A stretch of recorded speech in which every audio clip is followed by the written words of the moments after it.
ఆంధ్రప్రదేశ్ ప్రజల వ్యక్తిగత సమాచారం దోపిడీ కేసులో స్టీఫెన్ రవీంద్ర నేతృత్వంలోని సిట్ దర్యాప్తు వేగవంతం చేసింది. ఈ కేసులో ఐటీ గ్రిడ్, బ్లూ ఫ్రాగ్ సంస్థలతో పాటు మరేవైనా ఇతర సంస్థలు ఉన్నాయా అన్న కోణంలో విచారణ జరుపుతున్నారు. ఐటీ గ్రిడ్ కంపెనీకి తెలంగాణ పౌరుల డేటా ఎలా వచ్చిందనే దానిపై కూడా పోలీసులు దృష్టి పెట్టారు. సేవా మిత్ర యాప్ ద్వారా ఎంతమంది పౌరుల సమాచారాన్ని రాబట్టారన్న దానిపై విశ్లేషణ జరుపుతున్నారు. నిపుణుల సహకారంతో సిట్ బృందం దర్యాప్తు కొనసాగిస్తోంది.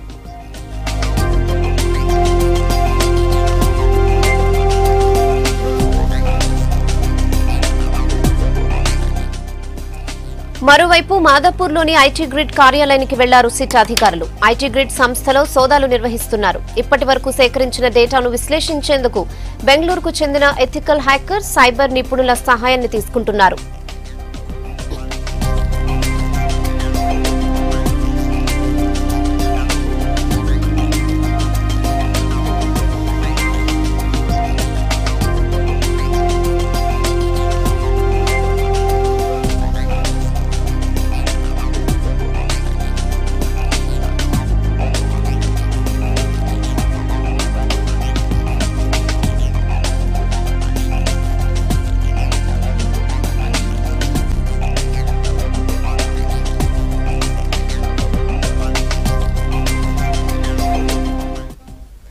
డేటా లీకేజ్ వ్యవహారంలో సిట్ విచారణపై మరిన్ని డీటెయిల్స్ సంపత్ అడిగి తెలుసుకుందాం. సంపత్, చెప్పండి.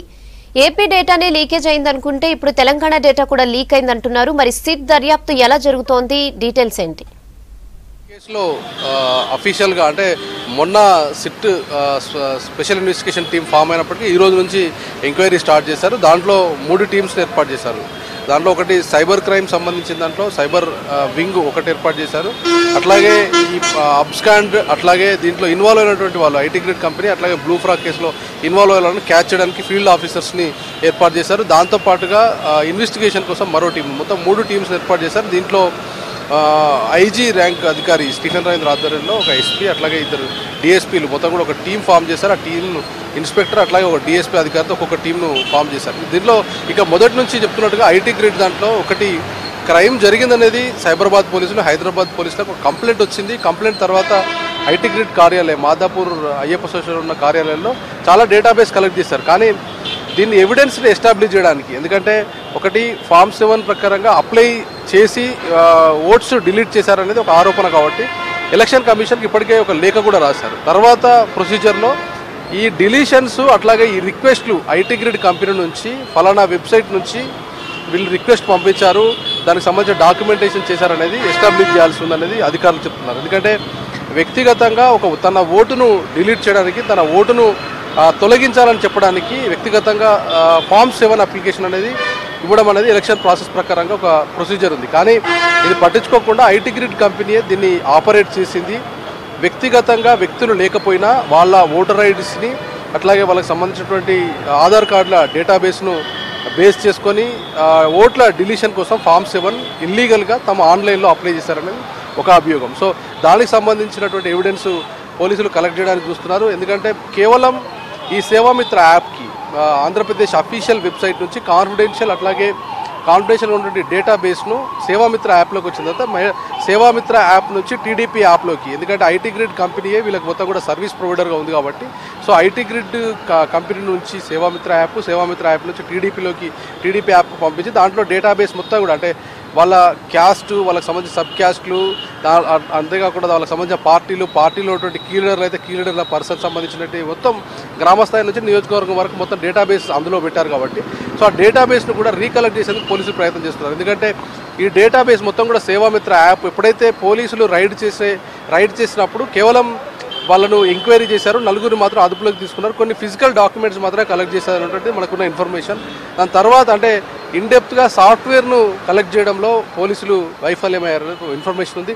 సో ఆఫ్ ది రికార్డ్లో కూడా పోలీసులు చెప్తున్న మాట ఏంటంటే ఈ డేటాబేస్ మొత్తం కూడా కలెక్ట్ చేయడానికి, అంటే సైబర్ క్రైమ్ నేరాలు జరుగుతున్న తర్వాత సైబర్ క్రైమ్ నేరాలు డిటెక్ట్ చేయడం ఎంత ఈజీనో, సైబర్ క్రైమ్ నేరాలని ట్రాక్ చేయడం కూడా దాన్ని ట్రాక్ చేయాలంటే కూడా అంత కసరత్తు చేయాల్సి ఉంటుంది. దీంతో ఒక ఎథికల్ హ్యాకర్స్ని పోలీసులు తెప్పించుకున్నారు. బెంగళూరులో ఉన్నటువంటి ఒక 4 యువకుల్ని, ఎథికల్ హ్యాకర్స్ని పోలీసులు ఇన్వెస్టిగేషన్లో పార్ట్ ఆఫ్ చేయనున్నారు. వాళ్ళ 4తో ఇప్పుడు ఆ డేటాబేస్ ఏదైతే అమెజాన్, గూగుల్లో వాళ్ళు నిక్షిప్తం చేసినటువంటి వాళ్ళు స్టోర్ చేసినటువంటి ఇన్ఫర్మేషన్తో పాటుగా వాళ్ళు ఈ ఓపెన్ కాకుండా కొన్ని కొన్ని కొన్ని ప్రోగ్రామ్స్ని తయారు చేశారు. ఆ ప్రోగ్రామ్స్ తయారు చేసి ఎక్కడ కూడా వాళ్ళకి సంబంధించిన డేటాబేస్ ఓపెన్ కాకుండా కొంత ప్రొటెక్ట్ చేసినట్టుగా అశోక్ పై ఆరోపణలు ఉన్నాయి పోలీసులు చెప్తుందని బట్టి. సో దాన్ని ఓపెన్ చేయడానికి పోలీసులు ప్రయత్నం చేస్తున్నారు. ఒకవేళ ఎవిడెన్స్ దొరికితే, ఎందుకంటే ఇప్పటికే ఐటీ యాక్ట్ కింద పోలీసులు కేసులు నమోదు చేశారు. దాంతోపాటుగా 120B కుట్ర కేసు కింద కేసులు నమోదు చేశారు. దాంతోపాటుగా మిగతా అంటే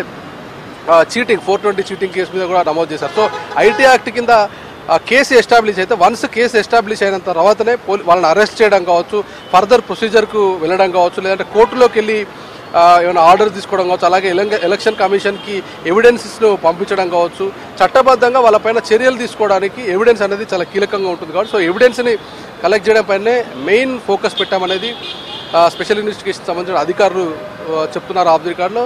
సో ఇప్పటి వరకు మొత్తం ఫిజికల్గా ఆఫీసెస్ని సెర్చ్ చేశారు, అక్కడ హార్డ్ డిస్క్ని తీసుకొచ్చారు. కానీ క్రైమ్ ఎస్టాబ్లిష్మెంట్ అంటే డేటా చోరీ చేయడం ఒక ఇష్యూ అయితే, ఆ చోరీ చేసినటువంటి డేటాను మిస్యూజ్ చేశారా లేదన్న విషయాన్ని ఎస్టాబ్లిష్ చేయాలంటే టెక్నికల్గా వాళ్ళను ఫిక్స్ చేయాల్సి ఉంటుంది. సో టెక్నికల్గా ఫిక్స్ చేయాలంటే టెక్నికల్గా నిజంగానే వాళ్ళు అఫెన్స్ చేసి ఉంటే, వాళ్ళు నిజంగానే సేవామిత్ర యాప్ నుంచి ఒక పార్టీ టీడీపీ పార్టీకి సంబంధించినటువంటి యాప్లోకి డేటాబేస్ పంపించి వాళ్ళకి సంబంధించిన సర్వేని కావచ్చు, మిగతా డీటెయిల్స్ అందులో ఉంచి కొన్ని ఓట్లను అంటే 54 లక్షల ఓట్లు గల్లంతు చేశారని ఆరోపణ ఉంది. కాబట్టి నిజంగానే ఈ డిలీషన్స్ ప్రాసెస్ చేశారా, అట్లాగే లబ్ధిదారులకు సంబంధించిన డేటాను సపరేట్ చేశారా అనే విషయం పైన ఆరాధిస్తున్నారు. ఒకవేళ ఎస్టాబ్లిష్ అయితే వాళ్ళపైన ఐటీ యాక్ట్ కింద నోటీసులు ఇవ్వడం, నోటీసులు ఇచ్చిన తర్వాత అవసరమైతే నోటీసులు ఇచ్చిన క్రమంలోనే వాళ్ళని క్వశ్చనింగ్ చేస్తున్నప్పుడే అరెస్ట్ చేయడానికి కూడా ఉంటుంది.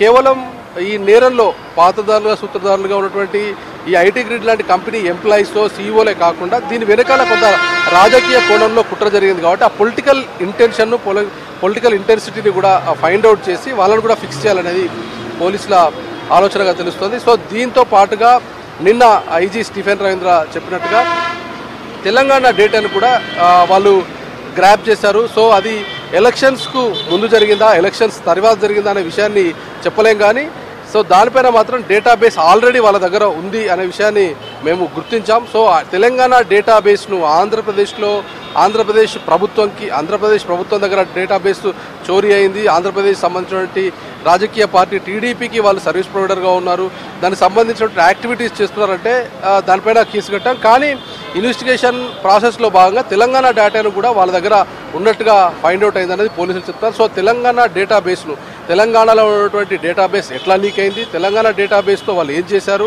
ఏదైనా క్రైమ్ చేశారా, లేదంటే వాళ్ళకి యాక్షన్ ప్లాన్ ఏమైనా ఉందా, ఎన్నికలను దృష్టిలో పెట్టుకొని చేశారా, లేదంటే మరేదైనా కారణాలు ఉన్నాయనే దానిపైన పోలీసులు దృష్టి సారిస్తారు. సో 2 రాష్ట్రాలకు సంబంధించిన దాంట్లో కూడా ఇది రాజకీయ వివాదమైంది, పోలీసులకు వివాదంగా మారింది. ఎందుకంటే ఇక్కడ పోలీసులు కేసులు ఎస్ఆర్ నగర్లో అట్లాగే మాదాపూర్ పోలీస్ స్టేషన్లో కేసులు నమోదు చేసి ఇటు నోటీసెస్ సర్వ్ చేసి లుకౌట్ నోటీసులు జారీ చేసి నిందితులను పట్టుకునే క్రమంలోనే మరోవైపు తమకు సంబంధించినటువంటి సర్వీస్ ప్రొవైడర్ల దగ్గర నుంచి డేటా ఎత్తుకుపోయారంటూ అక్కడ గుంటూరు అర్బన్ జిల్లాలో ఒక కేసు నమోదు చేశారు ఇక్కడ కౌంటర్గా.